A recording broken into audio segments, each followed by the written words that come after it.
सबसे पहले तो मैं कंडेम करता हूँ हुकूमत के इस अमल को कि एक दरख्वास्त पर आप इतना जल्दी पुलिस FIA सब मिलके जो है ना अमल एक उठ जाते हैं और जल्दी अमल करना शुरू कर देते हैं। ये उस पार्टी की हुकूमत है जिसका नाम तहरीक इंसाफ है, जो कहते हैं लोगों को इंसाफ। ख़ुद वज़ीर आज़म साहब हर तकरीर में कहते हैं कि जनाब अरबों के जो हैं वो जो अपने मुखालफिन को मुखातिब करके कहते हैं कि अरबों का जो है वो लूटा हुआ जो पैसा है वो बाहर फिर रहे हैं, और जिसने गरीब ने अगर एक साइकिल चोरी की हुई है वो इस वक्त अंदर है और वो इस वक्त जो है वो अंदर बैठा हुआ है। तो मैं यही कहता हूँ कि एक वज़ीर की एक दरख्वास्त पर जितना तेज़ एक्शन आपने किया, काश आप नवाज़ शरीफ और पीपल्स पार्टी को छोड़कर आप भी गरीबों को जो है इंसाफ दें। क्या ज़रूरत थी इतना? छोड़ तहकीकात कर लेते, उसके बाद आप वो अमल करते। हमें कोई इतराज़ नहीं होता। हम समझते हैं कि कोई भी शख्स सहाफ़त से वाबस्ता हो, मालिक हो, जर्नलिस्ट हो, मीडिया वर्कर हो, अगर उसका कोई कसूर है हम उसके साथ नहीं खड़े होंगे, बल्कि हम वो तरीका अपनाएंगे। उसको आप कानूनी तौर पर जो है उसको ले जाएं, कानूनी तौर पर उसको टैकल करें, कानूनी तौर पर जो है वो उस केस को निपटाएं। लेकिन अगर आप इस तरह एक्शन करेंगे, स्टेट मशीनरी को इस्तेमाल करेंगे अपनी ज़ाती मकासद के लिए, लोग खड़े होंगे, लोग बात करेंगे। मेरे दोस्त मुझसे पहले मुकर्रिर ने, प्रेस क्लब के दो प्रेसिडेंट ने और BOJ के प्रेसिडेंट ने जो बात की है, मैं उनके सेंटिमेंट्स का भी बेएहतराम करता हूँ। बिल्कुल ठीक कहते हैं वो बात याद दिला रहे हैं, मुझे अच्छी तरह याद है। लेकिन मैं इस चीज़ का भी मुतरफ़ हूँ कि ऑनलाइन से मार्शल अब्दुल खालिक साहब जो मैनेजमेंट के हेड थे उधर उन्होंने भी आके 3 दिन जो है इरशाद मस्तोई के फैमिली के साथ गुजारा, और ये बहुत बड़ी बात है। मैं कहता हूँ ये मिसाल बहुत कम है।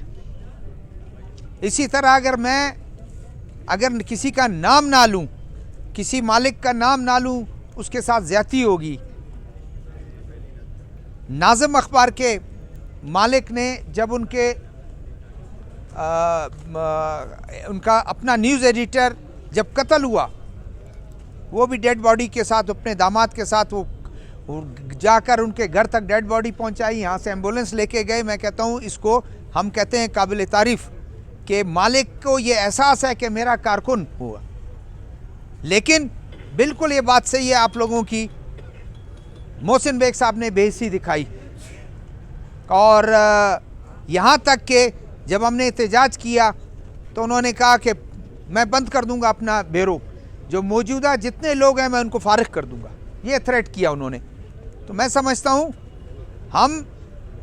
हमारा ज़र्फ़ जो है PFUJ या हमारे जो ट्रेड यूनियन है, हमारा ज़र्फ़ जो है कुछ और है। मैं फिर याद दिलाता हूँ काजी फ़ाइज़ ईसा साहब जब चीफ जस्टिस थे, 12 दहशतगर्दी के जो है उन्होंने मुकदमात दर्ज किए हमारे दोस्तों के ख़िलाफ़, जिसमें ब्यूरो चीफ, एडिटर्स, रिपोर्टर्स शामिल हैं। और जब उनके सामने पेश हुए तो उन्होंने बड़ी हकारत से कहा कि किसने आपको कहा है कि सिक्योरिटी के और कि आप बहाने बनाते हैं कि हम खबर छापते हैं सिक्योरिटी की वजह से, जाएं आप पकौड़े की दुकान लगा लें। ये उनका वो था। उन्होंने इनकार किया कि जब तक इधर थे वो केसेस नहीं गए। केसेस अभी भी हैं, लेकिन हमने तो ओपन चैलेंज किया कि गिरफ्तार करें हमें, हम अदालतों से अपनी रिहाई करवाएंगे। और जब काजी फ़ाइज़ ईसा पर वक्त आया, पूरी सिविल सोसाइटी खड़ी थी, तो PFUJ उनके केस में पार्टी बनी। ये मकसद नहीं है कि हम काजी फ़ाइज़ ईसा या एक इंडिविजुअल इधर था एक इंडिविजुअल इधर था, हम तंजीम के तौर पर, प्लेटफार्म के तौर पर। मैं अपने दोस्तों के सेंटिमेंट्स का एहतराम करता हूँ, ठीक कहा उन्होंने, सारा कुछ ठीक है, लेकिन हम तंजीम जो है, तंजीम आज इस अमल को जो उनके साथ हुआ है ये गलत हुआ है।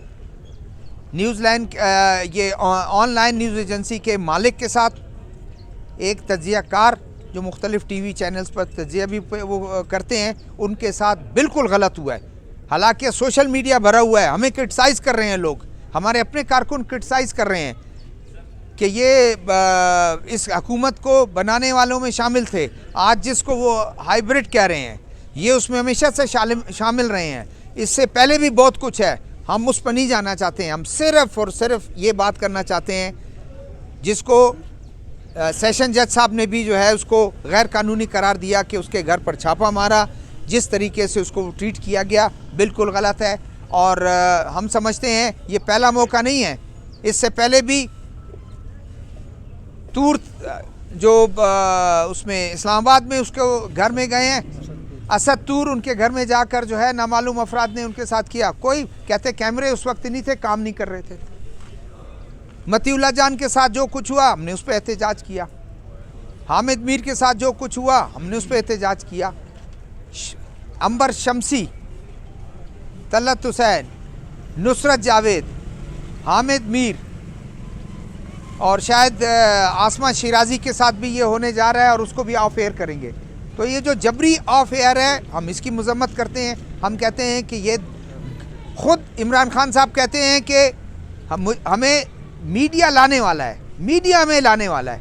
तो आज मीडिया के साथ आप खुद बुलडोज कर रहे हैं। कभी पाकिस्तान मीडिया डेवलपमेंट अथॉरिटी का कभी बिल लाने की कोशिश करते हैं, कभी आप कहते हैं कुछ, कभी कुछ। मैं समझता हूँ ये बिल्कुल एक गलत तरीका है। आप चले जाएंगे हुकूमत से, कल फिर इस मीडिया की आपको ज़रूरत पड़ेगी। ये मीडिया तब भी उस वक्त शायद हमारे दोस्त ये कहें कि इस इमरान खान के साथ हमें साथ नहीं देना चाहिए, हमने इनका साथ नहीं देना है क्योंकि इसने अपने वक्त में किया। लेकिन नहीं, PFUJ फिर भी खड़ी रहेगी अगर उसके साथ गलत होगा। अगर कोई भी हुकूमत PTI के लोगों के साथ गलत करती है, हम फिर उसे, क्योंकि हम बात करते हैं रूल ऑफ लॉ की। मैं इधर कोट करूंगा, आसमा जहांगीर बहुत बड़ी एक ह्यूमन राइट्स डिफेंडर थी। जिस वक्त उनके साथ या उनके खिलाफ MQM के जो उस वक्त सरबराह थे क्या कुछ करते रहे, लेकिन MQM के जब सरबराह की जब बारी आई तो वो खुद खड़े रहे, उन्होंने कहा इनका केस मैं लड़ूंगी। तो लोगों ने कहा कि ये तो वो लोग हैं लोगों को कत्ल करते, उन्होंने कहा आज इनके साथ ज्यादती हो रही है। तो हम समझते हैं कि आज मोहसिन बेग के साथ ज्यादती हो रही है, हम खड़े हैं। हम ये भी उनको याद दिलाते हैं कि आज कौन सी PFUJ की तंजीम आपके साथ है, कोई आपके साथ नहीं होगी और ना कोई है। आज सारे मुल्क में अगर एहतजाज हो रहा है वो PFUJ, वो हमारे PFUJ का एहतजाज हो रहा है और सारे 13 के 13 स्टेशनों पर जो है वो एहतजाज कर रहे हैं। तो मैं समझता हूँ कि हमें अपने दरमियान इत्तेफाक करना चाहिए और तमाम चीज़ें जो हैं हुकूमत की इस जो एक रवैया है, हमारे पास एक रास्ता ये था कि हम खामोश बैठ जाते कि हम नहीं एहतजाज करते हैं। जिन्होंने इरशाद मस्तूई के साथ ये किया और इरशाद मस्तूई को अपना कारकुन मानने से इनकार किया, एक ये रास्ता था। दूसरा रास्ता ये था कि हम प्रोटेस्ट भी करें और अपनी बात सामने रखें। मेरे ख्याल में ये तरीका हमारा ठीक है और हमने ये किया। मैं फिर हुकूमत को एक बार फिर हुकूमत को ये तंबीह करना चाहता हूँ हुकूमत को कि इस तरह के वाक़यात इससे पहले भी होते रहे हैं। आमिर मीर को जिस तरह, उनके दोस्त को जिस तरह FIA पकड़ के ले गई, जब कहा कि केस दर्ज करें, आप उसको गिरफ़्तार करें, कहा कि नहीं फिर बाद में ज़रूरत पड़ेगी तो हम उसको बुला लेंगे। तो ये बिल्कुल एक सिलसिला शुरू है। बहुत से लोग आज, मैं समझता हूँ ये पाकिस्तान की बदनामी हो रही है कि आज लोग यहाँ से जा रहे हैं यूरोपियन कंट्रीज़ में और आप फवाद चौधरी साहब इल्ज़ाम लगाते हैं कि इन्होंने जाके वहाँ शेल्टर लेना है इसलिए ये काम करते हैं। कोई शेल्टर नहीं लेता, मजबूरन जो यहाँ से जाता है उसके लिए प्रॉब्लम होता है। आप भी होश के नाखून लें। बहुत शुक्रिया।